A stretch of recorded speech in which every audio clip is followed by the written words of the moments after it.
எல்லாருக்கும் வணக்கங்க. உங்கள் எல்லாரையும் 666 மந்த்ரா யூடியூப் சேனல் வாயிலாக மறுபடியும் சந்திக்கிறதுல எனக்கு ரொம்ப சந்தோஷம். தொடர்ந்து நம்மளுடைய சேனல் மூலமாக ஆன்மீகம் சார்ந்த நிறைய பதிவுகளை பதிவேற்றம் செய்து கொண்டிருக்கிறோம். உங்களுடைய மேலான ஆதரவும் நமக்கு தொடர்ந்து கிடைத்து கொண்டே இருக்குது. அந்த வகையில் இன்னைக்கு இந்த வீடியோ பதிவில் பார்க்கக்கூடிய ஆன்மீக தகவல் என்ன அப்படின்னு கேட்டிங்கன்னா, நிறைய நண்பர்கள் நம்மக்கிட்ட கேட்கக்கூடிய ஒரு கேள்வி என்ன அப்படின்னு கேட்டால், எல்லாருக்கிட்டையும் பணம் சேருதுங்க, என்கிட்ட மட்டும் பணம் சேர மாட்டேங்குதுங்க, அதுக்கு என்னங்க காரணம்? இதுதான் கேட்குறேன். நான் இவங்ககிட்ட பொறுமையாக சொல்லுவேன், நம்பிக்கையோடு சம்பாதிங்க, உழைங்க, சேர்த்தி வைங்க, கண்டிப்பாக உங்களுக்கும் ஒரு விடிவு காலம் பிறக்குன்னு சொல்லுவேன். பட் அவங்க கேட்கவே மாட்டாங்க. இல்லைங்க, என்ன மாதிரி தான் அவனும் உழைக்கிறான், என்ன மாதிரி தான் அவனோட வாழ்க்கை முறையும் இருக்குது, ஆனால் அவன் மட்டும் கடகட என்று உயருகிறான். அது பொறாமை இல்லை, ஏக்கம். அவனுக்கு மட்டும் எல்லாமே கரெக்டாக வந்துட்டு இருக்குது, எனக்கு அந்த ஒரு பாக்கியம் இல்லையே, ஏன்? என்ன காரணம்? நான் அப்படி என்ன தப்பு செஞ்சேன்? என்னிடம் பணம் சேராததற்கு என்ன காரணம் அப்படின்னு கேட்குறாங்க. இந்த ஒரு செயலை நீங்கள் உங்களுடைய வீட்டில் செய்பவராக இருந்தால் உங்கள் வீட்டில் பணம் தங்காது. நீங்கள் எவ்வளோ சம்பாதிச்சாலும் பணம் தங்காது. இந்த ஒரு செயலை செய்பவர்களாக இருந்தால் அது என்னங்கிறத நான் சொல்ல போகிறேன். பதிவை தயவு செஞ்சு முழுமையாக பாருங்கள். ஒரு வீடு செழிப்பாகவும் சுபிக்ஷமாகவும் இருக்க வேண்டும் என்றால் சில பொருட்கள் குறையாமல் இருக்க வேண்டியது அவசியம். நான் அடிக்கடி சொல்லுவேன், பணம் சேரணுமா, இந்த பொருட்களை கொஞ்சம் குறையாமல் வீட்டில் பார்த்துக்கோங்கன்னு சொல்லுவேன். உதாரணத்துக்கு சொல்லணும்னா உப்பு, பருப்பில் துவரம் பருப்பு, அதே மாதிரி பார்த்திங்கன்னா தானியம், அதாவது அரிசி, இதெல்லாம் குறையாமல் வச்சுக்கோங்க அப்படின்னு சொல்லுவேன். இதில் இந்த அரிசி அப்படிங்கிற ஒரு பொருள் நம்மளுடைய தமிழர்களின் அத்தியாவசிய தானியம் அரிசி. வடக்கு பக்கம் கோதுமை, நம்ம பக்கம்லாம் பார்த்திங்கன்னா அரிசி. தமிழ்நாடுங்கிறத விட இந்த தென் தமிழகம், அதாவது பார்த்திங்கன்னா தென்னாடு முழுக்க, நம்மளோட தமிழ்நாடு மட்டும் இல்லாமல் தென்னாடு முழுக்கவே அரிசிங்கிறது ஒரு பிரதான உணவு. டாக்டர் தான் சொல்கிறாங்க அரிசியே எல்லாம் சாப்பிட்டுட்டு இருக்கக்கூடாது, அடிஷ்னலாக சப்பாத்தி சாப்பிடுங்க, அது இதுங்கிறாங்க. பட் என்னை பொறுத்த வரைக்கும் நீங்கள் என்ன உணவு சாப்பிட்டாலும் சரி, அதுக்கேற்ற உழைப்பு இருந்தால் எல்லாமே நல்ல உணவுகள் தான். அதில் இந்த அரிசி அப்படிங்கிற தானியத்தை நாம் எப்படி கையாளுறோங்கிறது ஒன்று இருக்குது. ஒவ்வொருத்தரும், பல நண்பர்களை நான் பார்க்குறேன், என்ன ஒரு தவறு பண்ணுறாங்க அப்படின்னு கேட்டால், இந்த அரிசியை மூட்டையாக வாங்குறாங்க, வாங்கிட்டு அதை எங்கே வைக்கிறார்கள் அப்படிங்கிறத கவனம் செலுத்த மாட்டேங்கிறாங்க. எப்பயுமே நீங்கள் அரிசி வைக்கக்கூடிய இடம் அசுத்தமாக இருந்தால், நம்ம நார்மலாக தரையில் வைக்கிறோம், அந்த இடம் அசுத்தமாக இருந்தால், குப்பையாக இருந்தால், தூசாக இருந்தால் பணம் சேராது. லக்ஷ்மி இருக்கும் இடம் 2 இடம் வீட்டில். ஒன்று பூஜை அறை, இன்னொன்று சமையலறை. பூஜை அறையை நம்ம அதிகப்படியான நேரம் சுத்தமாக தான் வச்சுருப்போம். வீக்லி 2 முறை சாமி கும்பிட்டா கூட நீட்டாக சுத்தம் பண்ணி வச்சுருப்போம். ஸோ அது பிரச்சனை இல்லை. பட் இந்த சமையலறையை நாம் அந்த மாதிரி வச்சுருக்கிறோமா அப்படின்னு கேட்டால், சுத்தமாக சமையலறையை வச்சிருந்தால் கூட அந்த சமையலறையில் வைக்கப்பட்ட பொருட்களினுடைய சுத்தம் எப்படி இருக்குது அப்படின்னு பார்க்கணும். உதாரணத்துக்கு சொல்லணும்னா அரிசி மூட்டை. இந்த அரிசி மூட்டையை நீங்கள் சமையலறையில் எங்கே வச்சாலும் சரி, தயவு செஞ்சு சுத்தமான இடத்துல வைங்க. அப்பப்போ சுத்தம் பண்ணுங்கள். மூட்டையாக வாங்குறச்ச நம்ம கிளாஸ் வச்சு எடுத்து நம்ம யூஸ் பண்ணிக்குவோம். கீழெல்லாம் தூசு படிஞ்சால் நம்ம க்ளீன் பண்ணுறதில்ல. ஸோ அதை க்ளீன் பண்ணுங்கள். 2வது, அரிசி எடுக்கும் பொழுது சிந்தக்கூடாது. அப்படி சிந்தனா உட்காந்து ஒவ்வொரு நெல்மணிகளாக பொறுக்கி போடணும். ஏங்க அப்படி சொல்கிறீங்க அப்படின்னு கேட்டால், அரிசி வீணாக சிந்தினால் அங்கு செல்வ குறைபாடு ஏற்படும்.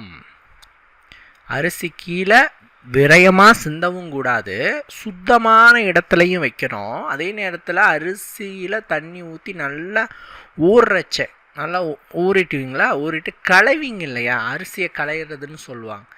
அப்படி களையிறச்ச பார்த்தீங்கன்னா எக்காரணம் கொண்டும் அரிசி மணிகள் வீணாக போகக்கூடாது. வீணாக அந்த களையிற தண்ணியோட அரிசி மணிகள் போயிடக்கூடாது. இதை நாங்கள் எப்படி சொல்கிறீங்க அப்படின்னு கேட்டால், சில நேரங்களில் இதுவும் தோஷமாக மாறும். அரிசி களைந்த நீரில் அதிகப்படியான அந்த நெல்மணிகள் போச்சு அப்படின்னு சொன்னாலும் அதுவும் தரித்திரத்திற்கு ஏற்புடையதாக இருக்கும். ஸோ அரிசி கழுவி அதை இருக்கும்போது பார்த்து பத்திரமா இருங்க. அதையும் மீறி கொஞ்சம் நெல்மணிகள் சிந்துதுன்னா அது ஒன்றும் பண்ண முடியாது. பட் அஜாக்கிரதையாக நெல்மணிகளை அதிகமாக வீணாக சிதற விடக்கூடாது. ஸோ அரிசியை தொட்டு களையும் போது இதையெல்லாம் பார்க்க வேண்டும். அதே நேரத்தில் கண்டிப்பாலும் ஒரு விஷயத்தை நல்லா தெரிஞ்சுக்கோங்க. போதை வஸ்து பயன்படுத்தியிருந்தா, முன்னாடி நாள் மாமிசம் உண்டிருந்தா, தாம்பத்தியம் வச்சுருந்தா, அரிசி மணிகளை முடிஞ்ச அளவுக்கு குளிச்சுட்டு அதுக்கப்புறம் எடுத்து ஊற வைங்க. இப்போ ரெண்டாவது நம்ம சாப்பாடு செய்யும்ல, இன்றைக்கி நம்ம வீட்டில் நான்வெஜ் பண்ணுறோம், நம்ம எடுத்து யூஸ் பண்ணி சாப்பிட்றோம், ஓகே. அடுத்த நாள் நீங்கள் மறுபடியும் சைவம் சமைக்கும் பொழுது நீங்கள் முன்னாடி நாள் அசைவம் சாப்பிட்ருக்கிறீங்க. ஸோ என்ன பண்ணணுன்னா, ஒரு டைம் குளிச்சுட்டு அதுக்கப்புறம் அந்த நெல்மணிகளில் இருந்து நீங்கள் என்ன பண்ணணும், அரிசிக்கு சாப்பாட்டுக்கு அரிசி எடுக்கணும்.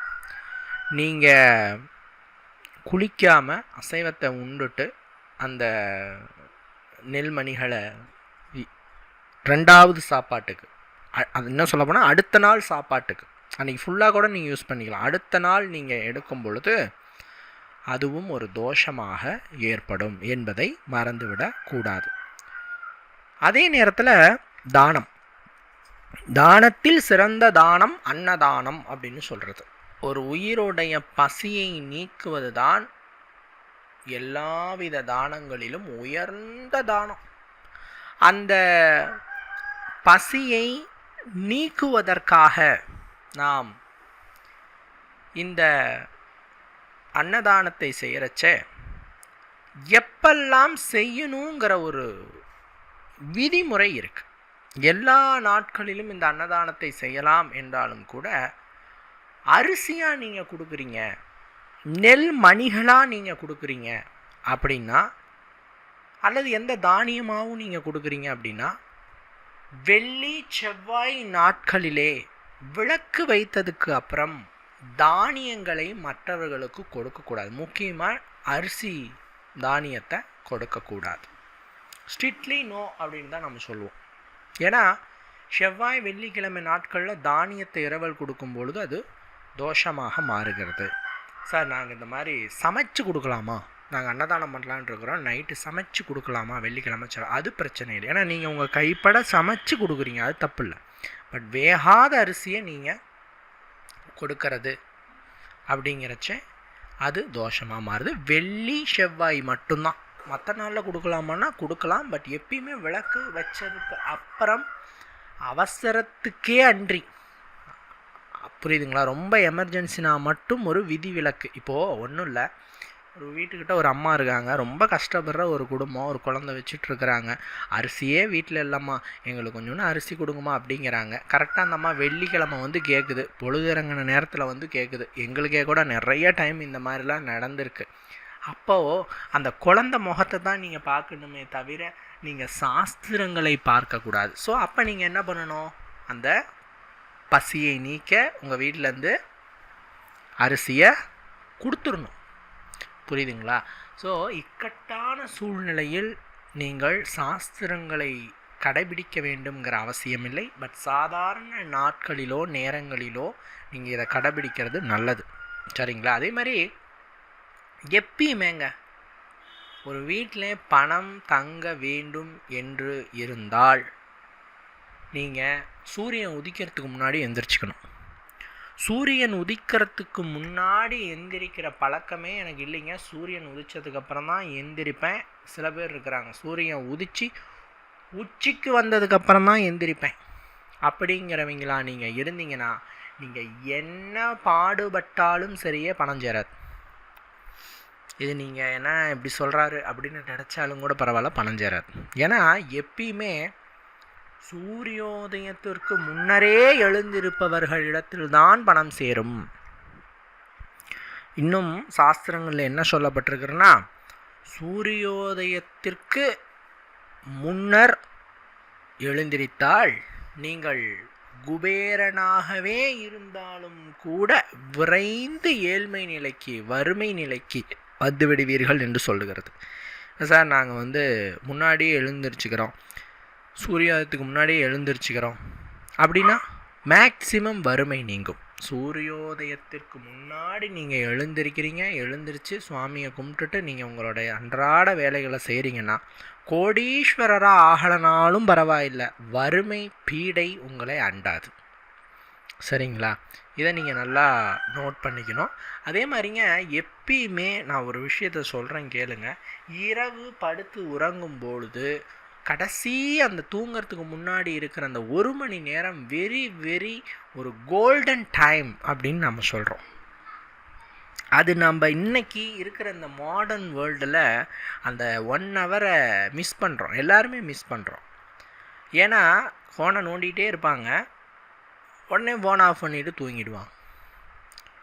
இது மிகப்பெரிய தவறு. உங்களுடைய ஆழ்மனம் ஆக்டிவேட்டே பண்ண முடியாது. உங்கள் ஆழ்மனம் அப்படியே சோம்பலாக போயிடும். இப்போ ஒரு மிஷின் இருக்குது, ஓடிட்டே இருந்தால் தான் வேலை செய்யும். அட்லீஸ்ட் வாரத்துக்கு 2 முறையாவது மோட்டரை ஓட்டணும், அப்போ தான் அந்த மோட்டர் மிஷின் வேலை செய்யும். அதை விட்டுட்டு அப்படியே கிடப்பில் இருக்குன்னு வச்சுக்கோங்க, வேலை செய்யுமா? அதே தான் இந்த ஆழ்மனம். இன்னைக்கு இருக்கிற ஜென்ரேஷன் முக்கால்வாசி பேர் இந்த ஆழ்மனதை உபயோகப்படுத்துறதே கிடையாது. ஆழ்மனத்தை எப்படி உபயோகப்படுத்தணும்னா, தூங்குறதுக்கு முன்னாடி இருக்கக்கூடிய அந்த ஒரு 1 மணி நேரம் ஆழ்மனம் விழிப்போடு இருக்கிற நேரம். ஸோ 1 மணி நேரத்துக்கு முன்னாடியே ஃபோனெல்லாம் ஆஃப் பண்ணிடணும். 1 மணி நேரத்துக்கு முன்னாடியே படுத்துட்டு நல்ல நினைவுகளை நினைக்கணும். ஃப்யூச்சரில் உங்களோட பிளான் என்னென்னு நினைக்கணும். இந்த மாதிரி நினச்சிட்டே தூங்கணும். அப்போது ஆழ்மனதில் அது பதியும். விரைந்து உங்களுடைய விருப்பங்கள் நிறைவேற அது வழிவகையாக இருக்கும். 1. 2வது, எப்போ ஆழ்மனம் வெளிப்படையுதுன்னா மார்னிங், அதிகாலை நேரத்தில் ஒரு முழிச்சு, நீங்கள் கண் விழிச்சு ஒரு 10 நிமிஷம், ஒரு 5லேருந்து 10 நிமிஷம், அது பேர் பார்த்திங்கன்னா மயக்க நிலைன்னு சொல்லுவோம். தூங்கவும் மாட்டீங்க, தூங்காமல் இருக்கவும் மாட்டீங்க, ஒரு மாதிரி கிருகிருன்னு இருக்கும். அந்த டைம்லையும் ஆழ்மனம் வெளிப்போடு இருக்கும். அதனால தான் எழுந்திரிச்ச உடனே மகாலட்சுமி நினைங்க, பெருமாளை நினைங்க, நல்ல நினைவுகளை நினைங்க, உள்ளங்கையை பாருங்கள், உள்ளங்கையில் லக்ஷ்மி இருக்காங்க, ஸோ உள்ளங்கையை பாருங்கள் அப்படின்னு சொல்கிறது. ஸோ நாம் என்ன பண்ணுறோம், காலையில் முழிச்ச உடனே ஃபோனை தான் பார்ப்போம். கை முதல்ல போகிறது அந்த ஃபோன். நான் இன்னொன்று சொல்கிறேன் கேளுங்க, அந்த ஃபோனை ஃபஸ்ட்டு உங்கள் வாழ்க்கையிலேருந்து அத்தியாவசியத்துக்கு மட்டும்தான் பயன்படுத்துகிறேன்னு என்னைக்கு நீங்கள் சபதம் போடுறீங்களோ அன்னைக்கு நீங்கள் உங்கள் வாழ்க்கையில் பெரிய ஆள் ஆகிடுவீங்க. சரிங்களா? தேவையில்லாமல் ஃபோனை யூஸ் பண்ணாலோ, ஃபோனில் நீங்கள் அதிக நேரம் தூங்குவதற்கு முன்னாடியோ, தூங்கி விழித்த உடனோ அந்த ஃபோனில் தான் என் மூஞ்சே முழிக்கும் அப்படிங்கிற மாதிரி இருந்தது அப்படின்னு சொன்னால் உங்களோட ஆழ்மனம் விழிப்படைய ரொம்ப சோம்பலாகிடும். ஸோ தயவு செஞ்சு அந்த ஃபோன் அடிக்ஷனாக இருந்ததுன்னா அதில் இருந்து நீங்கள் கொஞ்சம் தள்ளி இருக்கிறது நல்லது. அதே நேரத்தில் இந்த வாழ்க்கை அப்படிங்கிறது ஒரு சக்கரம் மாதிரிங்க, அது ஓடிக்கிட்டே தான் இருக்கும். அது எப்போ நிற்கும்னா நம்மளுடைய கடைசி மூச்சு அப்போ தான் நிற்கும். இப்படி இந்த சக்கரம் ஓடுறச்ச மேடு பள்ளம் இதெல்லாம் வந்துட்டு தான் இருக்கும். சில நேரங்களில் பைபாஸ் ரோடு மாதிரி அழகாக வலுவலுன்னு போகும், சில நேரங்களில் கரெக்ட் ரோடு மாதிரி நல்லா குண்டு குழியில் போகும், சில நேரத்தில் பஞ்சர் ஆகிடும், பஞ்சர் ஒட்டணும். இதெல்லாம் வாழ்க்கையுடைய ஏற்றத்தாழ்வுகள். இதை சகிச்சுக்கணும். லாப நஷ்டங்களை நாம் பார்த்து அஞ்சக்கூடாது. அந்த சமயத்தில் நம்ம என்ன தவறு பண்ணுறோன்னு யோசித்து அதுக்கு தகுந்த மாதிரி வாழ்க்கையை மூவ் பண்ணணும். ஸோ ஆன்மீக ரீதியாக மேக்சிமம் நான் சொன்ன விஷயங்களை கடைபிடிச்சா சாஸ்திர ரீதியாக உங்களுடைய வீடுகள் எப்பயுமே லக்ஷ்மி கடாட்சமாக இருக்கும். சரிங்களா? நீங்கள் இதை விட்டுட்டு நீங்கள் பெரிய பெரிய விஷயங்கள்லாம் நான் செய்கிறேன், லட்சக்கணக்கில் பண்ணி வீட்டில் அதை மாட்டுறேன் இதை மாட்டுறேன் அதை செய்கிறேன் தேவையே கிடையாது. இதை மட்டும் செய்யுங்க போதும், அதுவே உங்களுக்கு சிறப்பான பலனை கொடுக்கும். ஸோ இந்த வீடியோவை இவ்வளோ நேரம் பொறுமையாக பார்த்தமைக்கு மிக்க நன்றி. மற்றும் ஒரு வீடியோவில் உங்களை நான் சந்திக்கிறேன். நன்றி, வணக்கம்.